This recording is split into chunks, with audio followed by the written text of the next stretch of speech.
309 साल तक सोने वाले असहाब कहफ का नाकाबिल यकीन वाकया आपकी खिदमत में पेश कर रहे हैं। ये वो दास्तान सदियों की खामोशी चीरती हुई आज भी ईमान की रोशनी बनकर दिलों में सांसें पत्थरों से भी भारी थी। एक बादशाह जो खुद को खुदा कहलवाना चाहता था और चंद नौजवान जिन्होंने सच के लिए सब कुछ छोड़ दिया।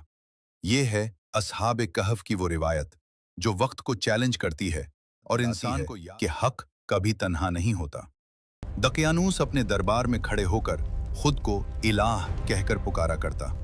उसकी आवाज की गूंज लोगों के दिलों पर ऐसे गिरती जैसे पत्थर किसी शीशे पर टूटकर बिखर जाएं।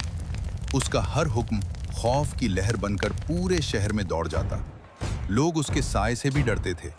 इसके दरबार में खामोशी भी चीखों जैसी महसूस होती थी। लेकिन जुल्म के इस घप अंधेरे में कुछ दिल ऐसे भी थे जो ईमान की रोशनी से जगमगा रहे थे। कुछ नौजवान मजबूत ईमान वाले, सच्चे दिल रखने वाले, शहर के एक पुराने वीरान बाग की टूटी दीवारों के पीछे छुपकर अल्लाह की वहदानियत का ऐलान करते। ये लम्हे उनके लिए उम्मीद थे और खतरा भी, मगर अंधेरों में हमेशा कोई न कोई देख रहा होता है। दुश्मनों के कान चौंके। उन्होंने उन नौजवानों की सरगोशियां सुन ली। आका, 3 अरबी नौजवान इबादत कर रहे थे। हमने उन्हें पर्चे से पढ़ते देखा। उन्हें पकड़ो, जिंदा या मुर्दा, मेरे पास लाओ।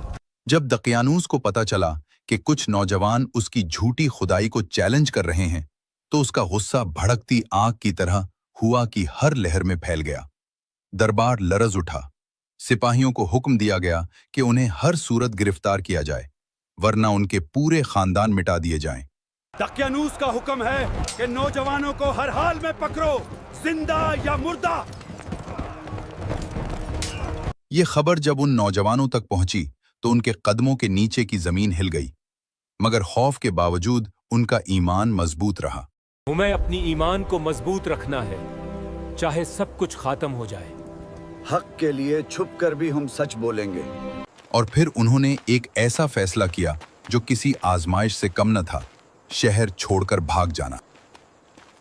अल्लाह ताला सूरह कहफ आयत नंबर 10 में फरमाता है, जब उन नौजवानों ने एक गार में पनाह ली, फिर कहने लगे, ए हमारे रब, हमें अपने पास से रहमत अता फरमा और हमारे लिए हमारे मामले में हिदायत के असबाब मुहैया फरमा। ये दुआ इस हकीकत को जाहिर करती है कि मायूसी के अंधेरों में भी अल्लाह की रहमत मोमिन का सबसे बड़ा सहारा बनती है। और असहाब कहफ का अमल हमें सिखाता है कि सच्चा भरोसा वही है जो इंसान को अल्लाह के फैसलों पर मुकम्मल एतमाद के साथ झुकने पर मजबूर कर दे। वो खामोश गलियों से गुजरे, टूटी छतों के नीचे झुके, दुश्मनों के पहरे से बचते हुए शहर से बाहर निकल आए। मुझे यकीन है कि हमारा खुदा हमारी मदद जरूर करेगा। बेशक। पिछली बार जब वो उस शहर से निकले थे वो आज़ाद थे। इस बार वो ईमान की हिफाजत के लिए निकले थे। रास्ते में एक वफादार कुत्ता कितमीर उनके साथ हो लिया। वो उन्हें पहचानता नहीं था, लेकिन शायद दिलों की सच्चाई को जानवर भी पहचान लेते हैं।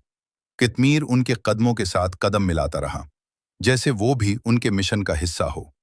लंबा सफर, सख्त पथरीले रास्ते, भूख, थकन, मगर दिलों में एक ही उम्मीद थी, अल्लाह की पनाह। सुबह के पहले रोशन लम्हे में जब धूप आसमान के किनारों से झांकने लगी, उन्हें एक गैर मामूली गार दिखाई दिया, गहराई में छुपा हुआ, मगर इंसान को अपनी तरफ खींच